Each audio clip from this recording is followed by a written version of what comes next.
You've ever had that feeling? The one where you've worked so incredibly hard to build your life, you look at all your achievements, and you just think, is this it? If that sounds at all familiar, then you're in the right place. Today, we are diving into the Book of Unbecoming, which is this really powerful guide for anyone who's ever found that their own success feels less like a home and a lot more like a cage. Okay, let's get into it. So here's our plan. We're going to start by talking about what the book calls the comfortable prison.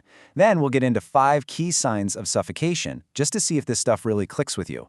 After that, we'll explore the main idea, the art of unbecoming, look at some real practical first steps, and wrap things up by talking about what a new kind of freedom might actually feel like. All right, first up, the comfortable prison. Let's really dig into the central problem here. For some of us, the very person we've so carefully built, with the great career, all the right skills, that respected reputation, it just doesn't feel like a win. It feels like a trap. A really nice, well-decorated trap for sure, but still a trap. Now, this isn't a prison with iron bars, right? From the outside, it looks amazing. People probably admire it, they congratulate you for it, but on the inside, there's this quiet, almost devastating sense that something is just wrong. You're playing a part you've absolutely perfected. Maybe you're the brilliant leader or the creative genius, but it feels like the whole performance is on autopilot. You're basically suffocating in comfort. So how do you even know if you're stuck in this comfortable prison? Well, the book gives us a way to diagnose this very specific feeling, to separate it from, just being unhappy or having a bad week. This is really for those of you who feel like you've arrived at the destination you are aiming for, only to find out it's a dead end. So as we go through these next few signs, just take a moment and reflect on your own life. This isn't about judging yourself or finding fault. It's really just about seeing if anything sounds familiar. Okay, let's unpack these. Number 1, your own excellence has become your cage. You're so good at what you do, so dependable, that you literally can't imagine being anything else. Number 2, everyone else seems to have a crystal clear idea of who you are, but when you're alone, you feel like an actor who's completely forgotten their lines. 3, you hit your goals, but arriving feels less like a victory and more like stagnation. The journey's over, and so is the growth. 4, you look at everything you've achieved, but you just can't connect with the passion that drove you to get it in the first place. And finally, and this one's the real kicker, this is the most telling sign of all. You find yourself actually envying people who are still figuring things out, who are still lost. You see a friend quit their job to go backpacking, and you feel this sharp pang of jealousy. You would trade all of your hard-won clarity for their confusion in a heartbeat. The book says that this envy is basically a map of your prison, drawn from the inside. It's the clearest signal that you don't just need a change of scenery, you need a change of self. So if this is hitting home for you, what's the way out? Well, this leads us to the book's core concept, and it's not self-improvement. Self-improvement is usually about adding more to yourself, a new skill, a better habit. This is about something totally different, self-dissolution. I know, it sounds a little intense, but think of it less like disappearing and more like just loosening your grip.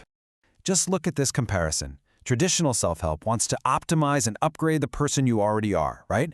Unbecoming, on the other hand, wants to help you stop being that person, at least for a while. It's about taking things apart, not adding more on.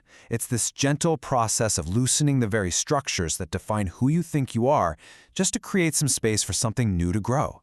And here's the key. Unbecoming is a deliberate choice. It's the art of taking all those parts of your identity that have become totally rigid, like your job title, your role in your family, your political label, and just gently making them flexible again. It's all about rediscovering your own ability to change, to evolve, and to even surprise yourself. Okay, I know this might all sound a bit abstract, but the book gives us some really concrete first steps.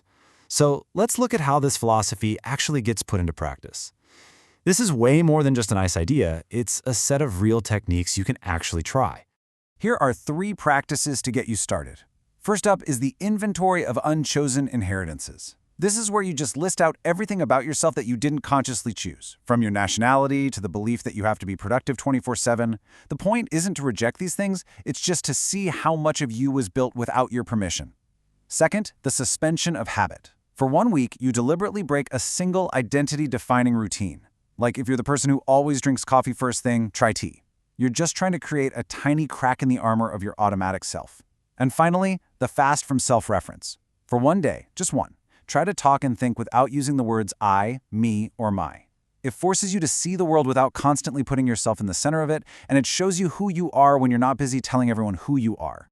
So, after all this loosening and unbecoming, what do you find? This is where the whole journey gets really fascinating. The book completely challenges that popular idea that if you just peel back all the layers of your constructed self, you're going to find some hidden, authentic, true self just waiting there. Instead of some solid, unchanging diamond at your core, the book says you're much more likely to find something like a kaleidoscope. It's dynamic, it's shifting, it's full of possibilities. Every little turn creates a brand new, beautiful pattern. You don't find a new foundation to build on. What you find is an opening, a space where new things can finally start to grow. So, the ultimate goal here isn't to finally discover the one real you. It's to unlock something so much more exciting, the capacity to become many different selves over the course of your life.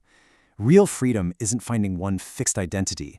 It's rediscovering the amazing potential to just keep becoming.